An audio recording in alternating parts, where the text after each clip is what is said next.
Thank you. I think I need to be firmly behind the lectern. Well done, Tamara. My name is Rebecca Hill, and I live in Farm in Dorset.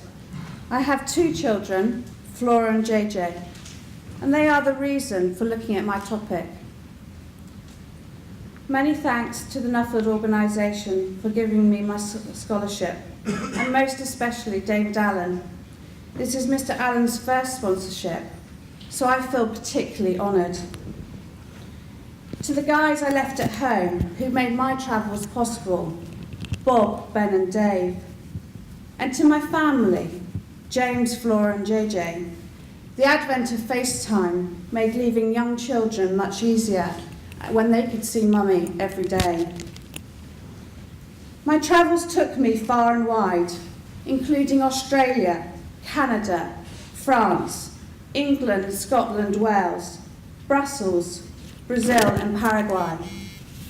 To have the opportunity to visit and stay with farmers all around the world has been just amazing.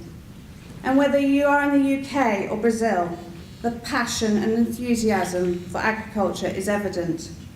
It is a unique industry and one that we have an absolute right to be proud of.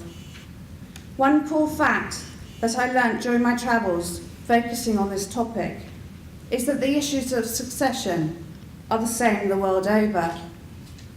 How to treat siblings fairly. When to retire, or do I want to retire?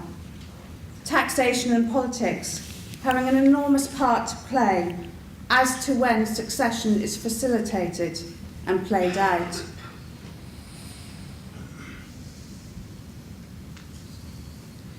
So why look at it?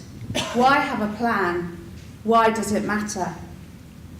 I have a son and a daughter, and being a lady farmer, I cannot say to Flora, by the way, your brother is going to inherit. I was relatively young when my father died, and I was given the opportunity to run my own business. I wish every day he was here, but I am only too aware it has given me the freedom to run my farm, which many of my counterparts will wait decades to do. The average age of an English farmer is 58. Many other professions have already retired by that time. I'm hoping not to pop my clogs when my father did, so I need to get my business in place to give the children opportunity, but also have the size of business to facilitate 1 or 2 further families. If you are looking for the next generation to firstly work with you and then take over, your business needs to expand just to stand still.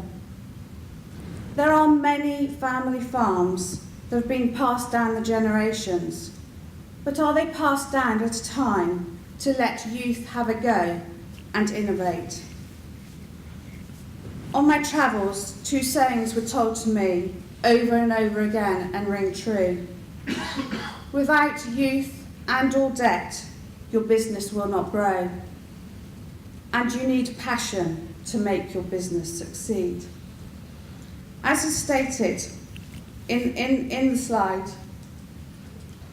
if planning is accepted, the following must be considered: communication, provision for the future, and a positive attitude. The times I heard a person say, "My parents won't tell me what they intend to do," was countless. At the end of the day, if your wishes and intentions are not discussed with those who will take on responsibility and accountability for the assets you have prized and nurtured over previous decades, how can you expect anything to be done as you would like to see it? And do you have the capacity to accept that your children's initiatives and targets may well be more developed than your own? Now that's quite a difficult one to swallow. We need to be open-minded and see what is happening within our own families. Are your 2 sons going to get on? Is it your daughter that will take the business forward? Is it your wish that all your children are treated equally? And is that possible? Will the business survive if you do? I am certainly not going to stand here and tell you what your business should be doing. Every setup is unique. But generations need to engage and communicate if the future of the asset is to be secured. On my travels, I was consistently heard two polar opposite thoughts. In unity, there is strength, meaning size and collaboration was all important. And on the other hand, it is far better to split a business and be master of your own destiny, being better for siblings to have their own business rather than an enforced sale at some point when the siblings just aren't getting on and your parental guidance is not there anymore. Communication is absolutely key to getting your succession planning correct. It is my firm belief that one of the major stumbling blocks in considering retirement and succession is that so many of our sectors are just not profitable enough for a prolonged period of time to facilitate it. I'm talking about money. Money to live on if you have passed your business down to the next generation. I read in a recent farming article that the average pension pot is £40,000. I know that wouldn't enable me to retire and pass the business down. So as an industry, why are we not saving for our future? It doesn't have to be pensions. It could be ISAs, or buying that cottage next door that could then facilitate the child that doesn't want to go farming. Or is it just a case that once the concentrates, the fuel, the electric, the rent and the bank have been paid, there just isn't anything left to save for the future? If the latter is the case, how can your business support another family? My personal pension pot does include me putting money aside every month, with a threefold view in mind. I may retire and live off those savings. That pot will be a nest egg for one of the children if they choose not to farm. And my preferred option, use the current 25% lump sum as a deposit for more land, then use the payments to pay for it. If I need a retirement home, I can then charge the business a rent. I think that life policies are underutilised in our current environment. They can be used to equalise an estate, but it must be remembered that the earlier you think about it, the better value the premiums will be. When I was travelling, the business that were really successful and seemed to get it right when considering succession were those who had a very positive attitude to the whole agenda. Many families positively encouraged their children to take on a career outside the family business before coming home to take up the reins. This took on a variety of forms, from gap years to whole career paths, such as accountancy, that could then help.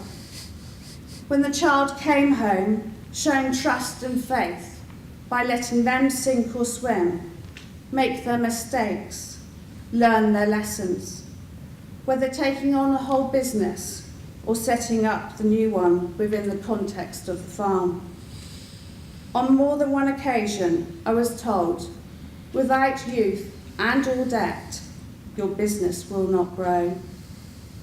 Giving up control is hard, but it is essential. You may not always agree with how things are being done, but as a parent, your duty is to guide and advise. You do need to have a plan for the unplanned. Untimely death, illness, divorce, sons and daughters-in-law, and the list goes on.